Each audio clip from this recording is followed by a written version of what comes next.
بلکہ بندہ مومن کا عقیدہ یہ ہونا چاہیے کہ میں ان کو پڑھتا جا رہا ہوں آقا سنتے جا رہے ہیں، سن کے جواب دیتے جا رہے ہیں۔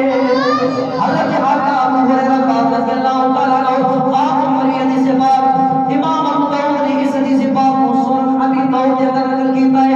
امام احمد بن حنبل بہت بڑے فقیہ، آپ نے مسند امام احمد بن حنبل نے سینے دے اندر اس حدیث پاک کو محفوظ کیتا ہے۔ تو حضرت میرے لاجپال آقا نے فرمایا ما من احد یسلم علی الا رد اللہ علی روحی حتی ارد علیہ السلام۔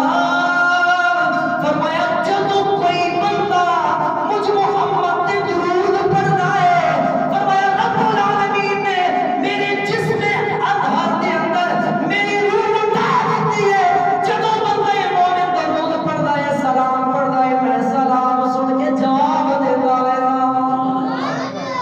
اس واسطے اسی کیڑا سبق قرآن میں تو زندہ ہے، لا تو زندہ ہے، بھائی پھر کے پڑھنا تو زندہ ہے، لا تو زندہ ہے۔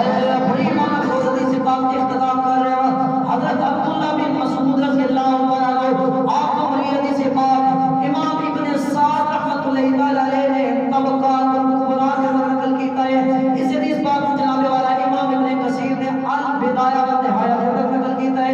جناب والا اس حدیث پاک کو امام حیثمی رحمت اللہ تعالیٰ علیہ نے مجمع الزوائد کے اندر نقل کیتا ہے۔